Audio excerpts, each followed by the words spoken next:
and welcome to Trendlines, a podcast on global affairs brought to you by World Politics Review. I'm Elliot Waldman. Before we get started, a quick note to our listeners that if you like what you hear on Trendlines, I hope you'll consider subscribing to the show or even leaving a positive review. It really is the best way to help sustain our work. We'll have a full transcript of this episode available afterwards, so to access that, just send an email to podcast@worldpoliticsreview.com. And if you'd like to explore all the other topics we've covered in the past, you can find a full archive of the show at worldpoliticsreview.com/podcast. According to Article 14 of the 1948 Universal Declaration of Human Rights, quote, "Everyone has the right to seek and to enjoy in other countries asylum from persecution." But that promise, which was enshrined 3 years later in the 1951 Refugee Convention, has never been completely honored. In fact, it has been progressively eroded in recent years, even as the numbers of refugees and asylum seekers around the world have swelled. Just last month, the Parliament of Denmark passed a law allowing it to relocate asylum seekers outside Europe while their claims are being processed. A similar measure is under consideration in the United Kingdom, while Australia has long maintained such a policy. Here in the United States, former President Donald Trump's administration enacted a policy known as Remain in Mexico, under which asylum seekers were forced to wait across the border in Mexico, often in unsafe environments while their claims were processed. Today on Trendlines, we look at the past, present, and potential future of the right to asylum and what it might take to revive this critical component of the international legal system. My guest is Khalid Kausar, Executive Director of the Global Community Engagement and Resilience Fund. Khalid, welcome to Trendlines. Thank you, Elliot. So people often talk about asylum today as an abstract concept, divorced from the lived experiences of those who rely on it. Can you take us back to the origins and tell us what the motivations were for the people who enshrined this right in the Universal Declaration of Human Rights and in subsequent international treaties? Of course. And Elliot, thanks for inviting me, and also thanks for putting this item back on the agenda. I think over the last year during the COVID pandemic, we've lost sight of all of the other crises that are unfortunately still alive around the world, and certainly one of them is asylum and refugees. So I'm pleased that we're paying attention to it.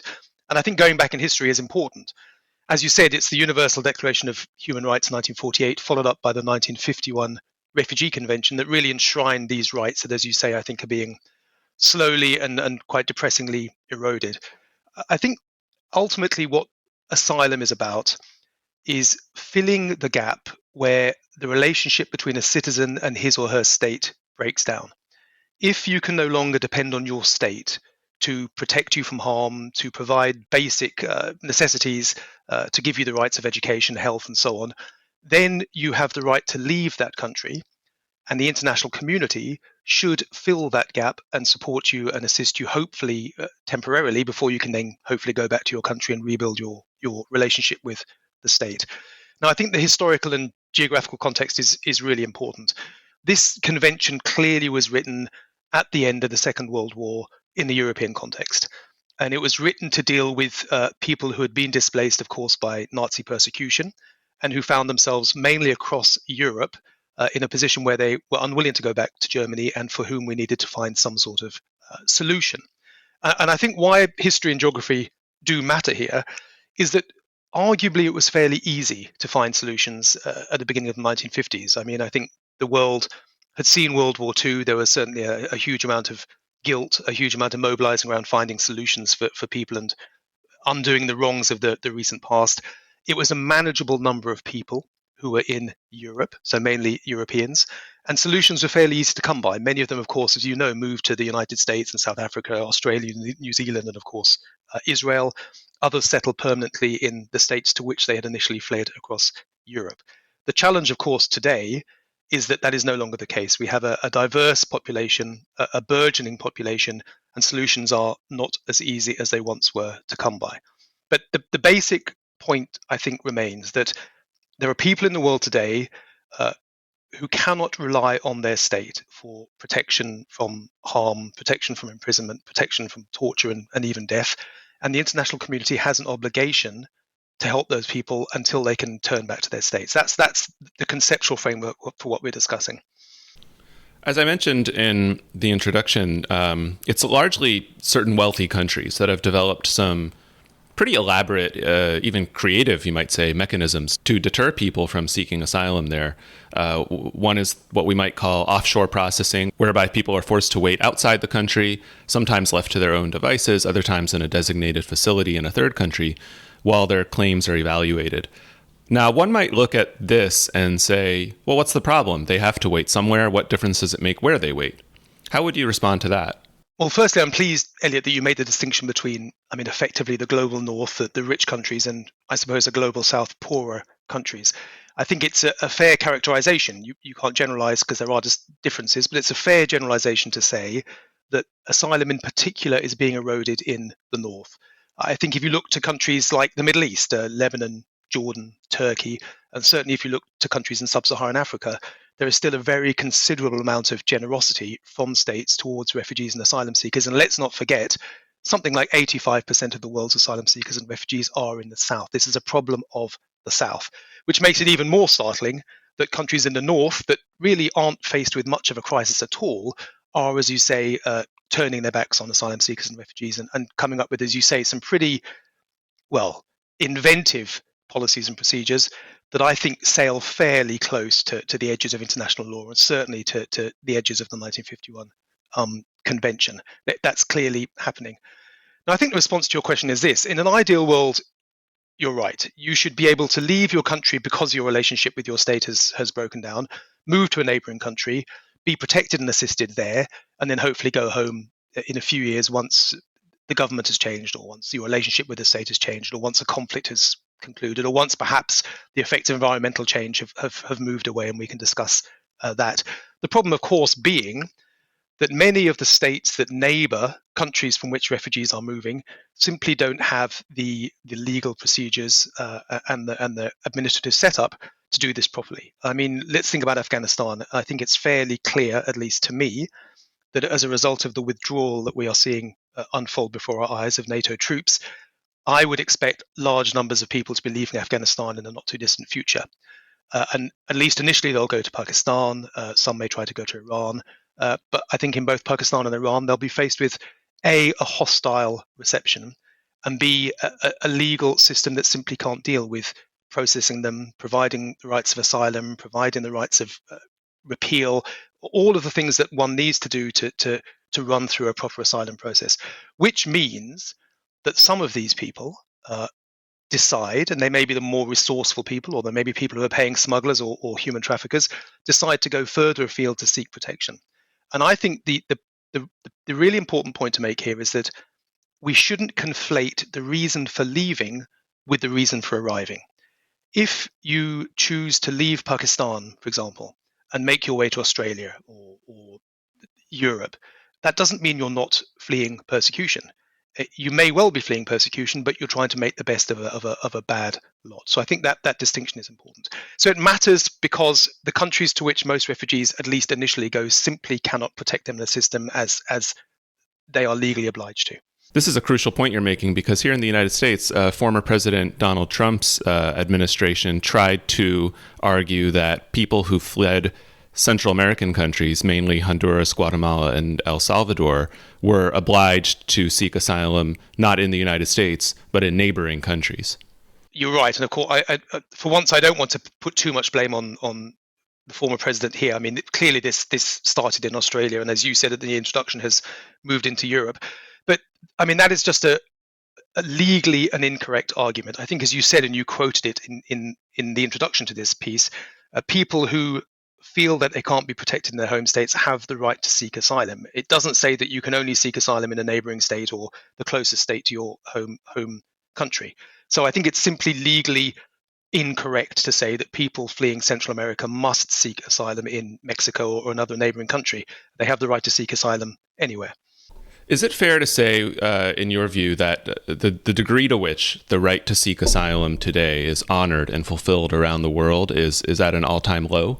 I think it's at an all-time low in the north, but as I said, not necessarily in the south. But let's not be surprised if the south follows the poor example set by the north and eventually starts to close its borders too. That wouldn't surprise me, and I don't think we would have much of a foot to stand on here in the global north to criticize the global south if they do that. So certainly it's at an all-time low in the north. But I'd also note that it's not just that the right to seek asylum is at an all-time low, but also the numbers are at an all-time high. So I think one has to be reasonable here. I mean, one has to understand what the pressures are upon certain governments. Were this a handful of people moving in a fairly organized way that could be managed and processed and perhaps returned if they're not asylum seekers, that would be one thing. But I think there's a sense among some states. I think it's an overstated sense, but there's a sense among some states that they're under siege, that large numbers of people who may not actually be refugees, but are simply using the system to gain entry in an irregular fashion, are arriving in an unchecked manner in countries, in particular in Europe, and that European states feel that they need to do something about it. So, I mean, I think let's understand some of the motivations that are driving states to respond. Yes, asylum's at an all-time low in terms of respect for it, but also asylum-seeking numbers at an all-time high. I'm glad you introduced the distinction between the refugee and asylum-seeking protocols that are in place in the global south, countries like Lebanon. You mentioned Bangladesh also, which I believe hosts the largest single refugee camp near Cox's Bazar, comprising Rohingya refugees who fled Myanmar. To what extent has the global north, the wealthy countries of the world, basically shunted off the burden of supporting refugees to countries that can barely afford it? I mean, I think ultimately that's what's happened. The wealthy countries would argue this is a case of geography, that if you are leaving Myanmar, then it makes sense for you to go to Bangladesh, hopefully to be protected there, although I think there's some serious questions about the way that the Bangladeshi government is responding to, as you said, the largest refugee camp in the world of Rohingya. And I think the other argument that you would hear from states in Europe, certainly in Australia, possibly here in the United States as well, is something around humanitarianism. I think this is an argument that I'm not sure I buy, and we can go into it, but certainly the argument would be that if you can seek protection in Bangladesh rather than getting on a boat and taking the risk to go to Malaysia, or even worse, getting on a boat and going via Indonesia and trying to get to Australia, where you've got a good chance of dying, of being persecuted by traffickers, of losing your meager life savings, then that's something that we as a international community should be stopping. So you often hear, even though I think the underlying reason is, as you've said, sort of shunting off responsibility and trying to protect our borders from this sense of a threat that I think is overstated, the actual reason you often hear is that this is being done for humanitarian grounds. That why should people risk their lives, in a boat crossing the Mediterranean to get to Italy and Greece and Spain, when they can stay in Libya, North Africa, and get protection there? And that sort of logically makes sense. But as we've discussed, firstly, with respect, countries like Libya simply don't have I don't think, the political will or the legal process to do the job. And secondly, and I think more importantly, Elliot, I've seen no evidence to suggest that these policies being introduced around the global north are actually stopping the humanitarian threat. It may well be that Afghans are no longer getting on boats and trying to go to Australia, but that doesn't mean that those Afghans aren't still at risk. Either they're stuck in Kabul waiting for the Taliban to arrive in the next few months, we fear, or they're taking a trip westwards and going to Iran. So the humanitarian argument, I think, is thin, but it's one that you often hear. You mentioned earlier in our conversation that it really started in Australia, this method of forcing asylum seekers to wait outside the country while their claims are being processed. Can you talk a little bit more about what the system is like there and why it's been so heavily criticized? Sure. I mean, I think it's been criticized because I think most international legal experts would agree that it breaks the law effectively. I mean, there's a legal criticism for what it does, but also clearly criticisms on the terms of sort of humanitarian issues. So what the Australians have done, which the Europeans I think are now trying to copy, is to say that nobody who arrives in Australia in an irregular fashion, undocumented, illegal, irregular, whichever term you choose to use, will have their asylum case processed on Australian territory. Instead, they will be sent away from Australia to another, either an Australian island that's been excised from Australian law, or, for example, to Papua New Guinea, and their cases will be processed there. And you're seeing the same in the UK and Denmark. The idea that what we're basically saying is, please don't come to our countries to seek asylum because your case here will not be heard. You will be deported to another country where your life will be safe and where you'll be processed there. Now, in Australia, I think it works. And, whichever way you cut it, and I've been very critical of the Australian policy. If the purpose of the policy was to stop boats coming to Australia, then it's been a success. I mean, I don't think there's been a boat recorded arriving in Australia for the last 3 years or so, whereas 3 or 4 years ago, there were maybe 20 or 30,000 people a year arriving on these boats to Australia. So the policy has stopped the boats. Whether it has done anything to address the reasons why people are fleeing in the first place, whether it's done anything other than divert those people from Australia to Iran or other parts of the world, I don't think so. So it's a pretty self-centered policy that's been effective for Australia. I think the challenge is it may work in Australia, which is a geographically isolated country, a long, long way away from anywhere else. I can't see how it would work in Europe. I can't see how you would stop people crossing the Mediterranean, which is just 30 or 40 miles in boats and making their way to Europe. And I think that's the challenge. So I don't think the policy can be replicated as some people think that it can.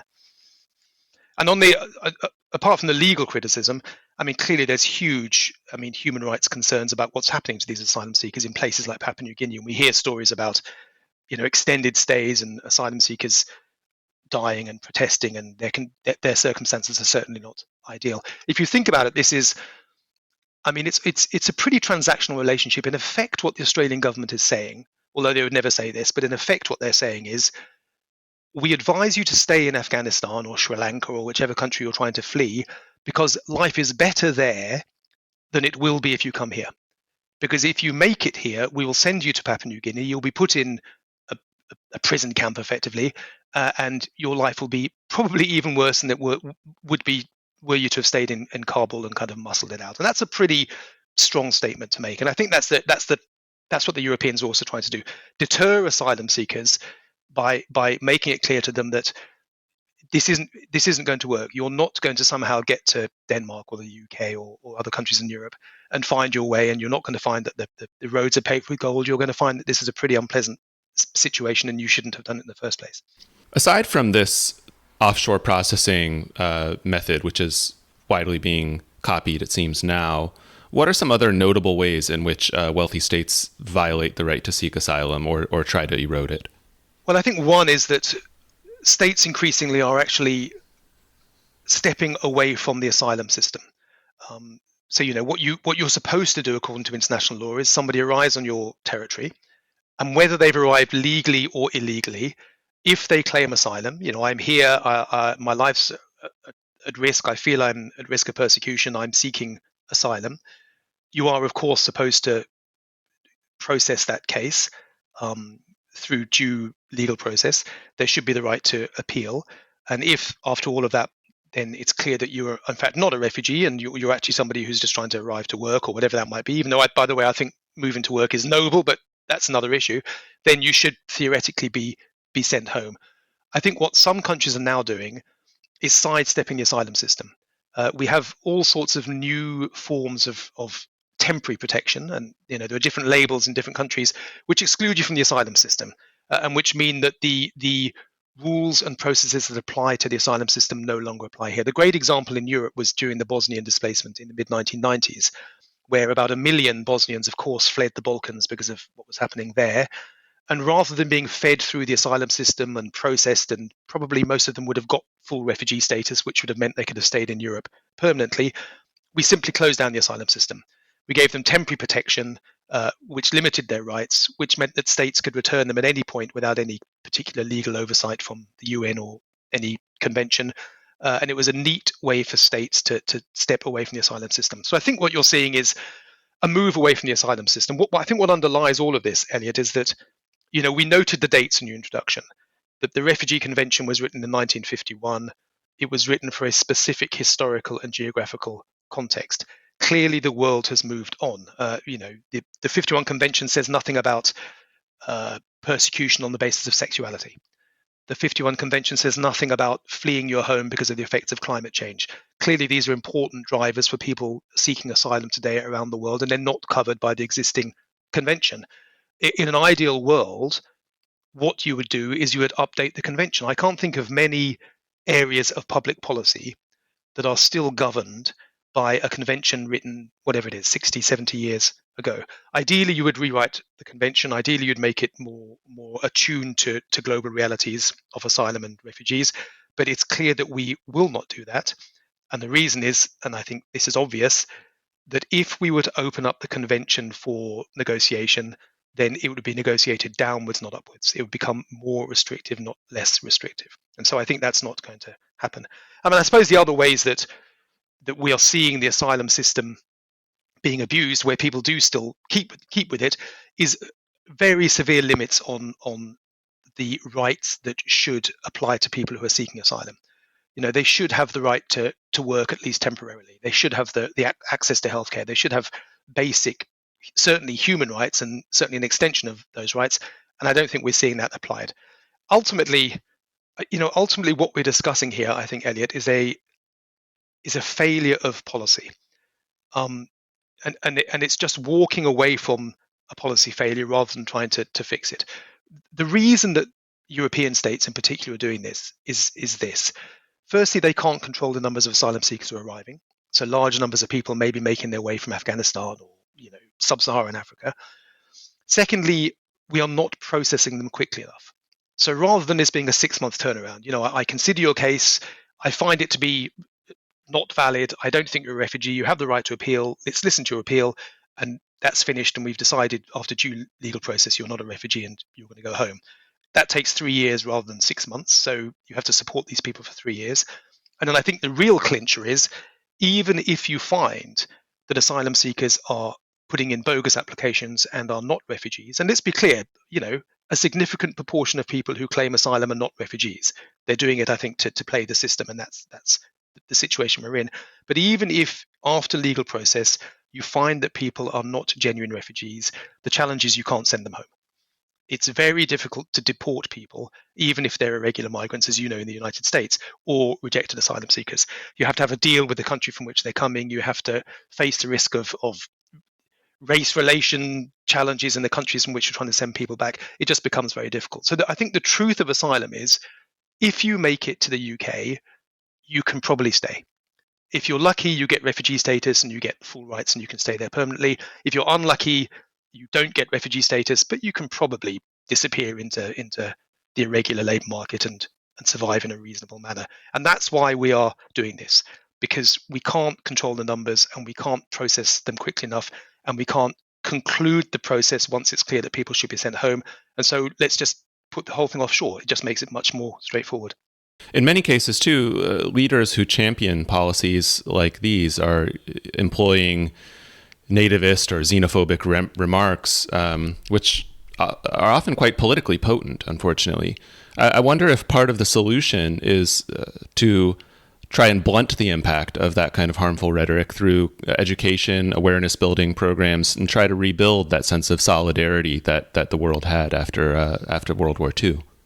I would love that to be the case, but I think it's going to be challenging. I mean, let's not forget that these same leaders also, have their hands on the levers of the education system. We see what President Orban has done in Hungary recently, which is to ban all discussion of LGBTQ plus issues in schools under the age of 18. So I'm not sure that these same leaders would reform the education system as people like you and I would hope that they would.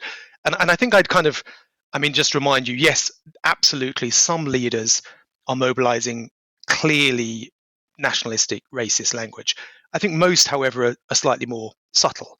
And again, the two reasons you often hear, one is about sort of fairness. It is not fair that people in my country are working hard and have suffered from COVID and may not have jobs, and we're going through an economic recovery. It is not fair that other people are turning up, are cheating the system, and are getting to stay and work in the UK or Denmark or wherever it may be. So there's a fairness. Again, I'm not sure that I buy it, but there's a fairness point you often hear. You often hear a national security point. Again, I don't think it's particularly justified, but you sometimes hear the line that, look, if large numbers of people are arriving in an irregular fashion from conflict zones such as Afghanistan or Syria or places in sub-Saharan Africa, is there the risk that they will import ethnic tensions, possibly violent extremism, possibly terrorism? Yes, there's a risk, but I think a very low risk. And the other one you often hear again is humanitarianism. that we are doing this because we care about these people, and then we want to save them the risks of paying smugglers and taking long, dangerous journeys, and let them stay in local countries to be processed and protected there. So I think those are the reasons you'd hear.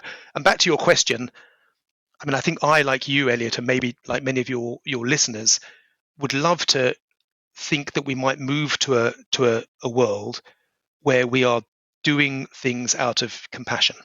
We're doing things because they're the right things to do. Protecting asylum seekers is the right thing to do. It's a legal obligation, and it's also just a decent thing. There's a few people in the world who don't trust their states, who need assistance and protection, and we should do it. But I don't think those moral arguments any longer hold much water. For me, the key argument, if you want to stop this, is to say that it's not effective.